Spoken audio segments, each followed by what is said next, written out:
নমস্কার বন্ধুরা, অ্যাস্ট্রো সায়ন্তন চ্যানেলে আপনাদেরকে আরও একবার স্বাগত।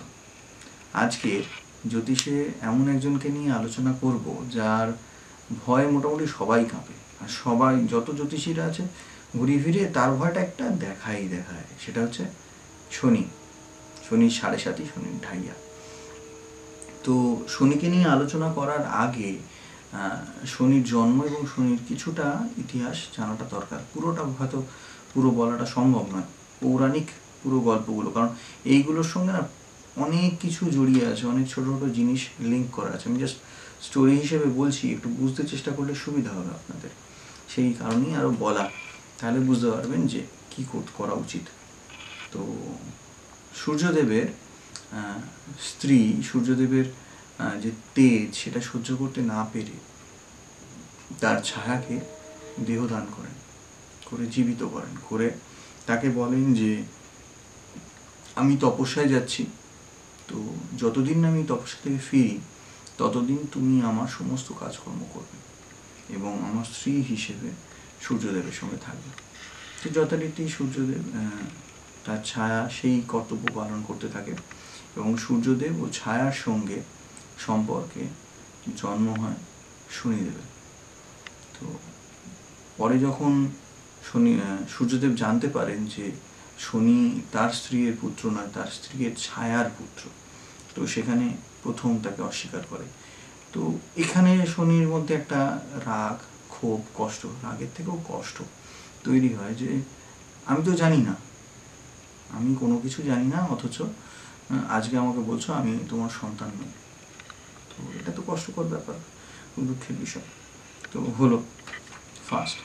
তারপরে মোটামুটি যখন শনিদেবের বিয়ে হলো, তো শনিদেবের বিয়ের পর শনিদেব প্রচণ্ডভাবে আধ্যাত্মিক। শনিদেবের এই যে সবাই বলে যে শনির প্রসাদ পর্যন্ত ঘরে আনতে নেই, তার কারণ আমাদের ঘর অত পবিত্র নয়, শনিদেব যত পবিত্র, তার প্রসাদটা সেই কারণে আনা যায় না।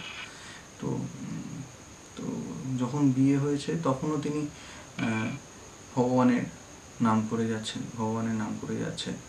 তো তার স্ত্রী বিবাহের দিনকার যখন বলেছে, তিনি নামে ব্যস্ত, তো তার স্ত্রী বিরক্ত হয়ে তাকে অভিশাপ দিয়ে দেন যে তুমি আমার দিকে যেমন তাকালে না, তুমি কারোর দিকে তাকাতে পারবে না, কারণ যার দিকে তুমি তাকাবে তার ক্ষতি হয়ে যাবে, চরম ক্ষতি হয়ে যাবে। তো শনিদেব সেখানেও দুঃখ পেলেন, কারণ তার তো ছিল না, সে তো ভগবানের সাধনায় ছিল, সে ভগবানের নাম করছিল, তো তার কোনো ইন্টেনশন ছিল না তার স্ত্রীকে কষ্ট দেওয়ার। তো সেইখান থেকে শনিদেব কষ্ট পেলেন। দিয়ে এরপর যখন গণেশ হলো, এটা আর একটা গল্প। গণেশ হয়েছে যখন সমস্ত দেবতারা গণেশকে দেখতে আসে, গণেশকে দেখতে এসে তো শনিদেব কী করেন, মাথা নিচু করে, স্ত্রী অভিশাপ দিয়েছে সেটাও মেনে নিয়েছে, নিয়ে মাথা নিচু করে থাকে, কারোর দিকে তাকায় না, কারণ তাকালে তার সর্বনাশ হয়ে যাবে, তো কারোর দিকে তাকায় না। তো মা দুর্গা তখন বললেন, মা শক্তি বললেন যে তুমি আমার ছেলেকে দেখবে না। শনিদেবকে ভাইয়ের মতো মনে করতেন, তো বলছে যে না, আমি তাকালে সর্বনাশ হয়ে যাবে। বলছে না না, আমার সন্তান, কিছু হবে না, তুমি তাকাও। তো যখন তাকায়, আপনারা এই গল্প হয়তো শুনেছেন, অনেকেই জানেন, তো গণেশের মুখটা ভস্ম হয়ে যায় মাথা থেকে।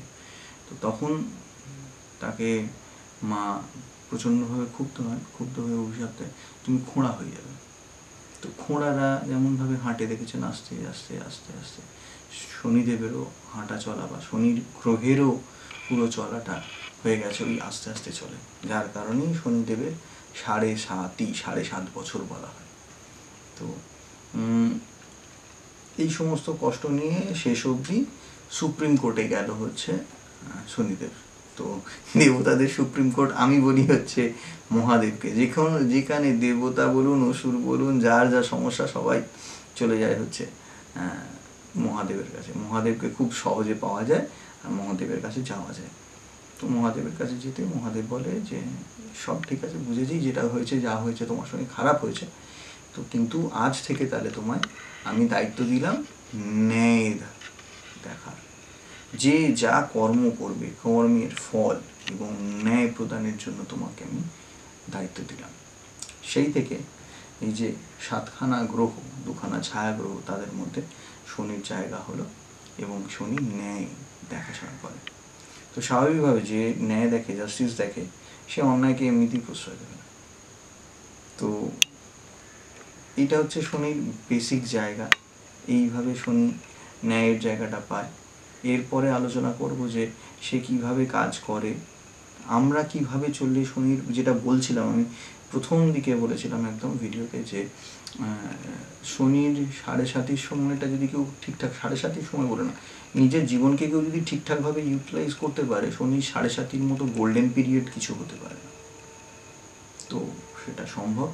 তো সেটা নিয়ে পরেরটায় আলোচনা করব। শনির ব্যাপারে আরও অনেক কিছু জানবো। তো চোখ রাখুন আমাদের চ্যানেলে। ভিডিওগুলো যদি ভালো লাগে লাইক করবেন, প্রচুর শেয়ার করুন, যাতে জিনিসগুলো লোকে জানতে পারে এবং নিজেদের জীবনে যদি কিছু পাল্টায়, তাহলেও আমি মনে করবো যে আমাদের ভিডিও তৈরি করাটা সার্থক।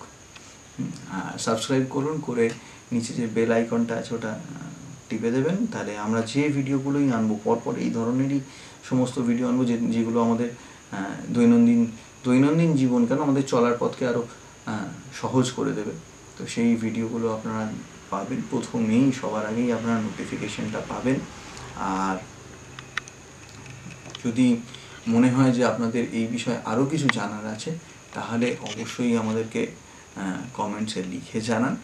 চোখ রাখুন, আমাদের সঙ্গে থাকুন। দেখা হচ্ছে পরের ভিডিওতে। নমস্কার।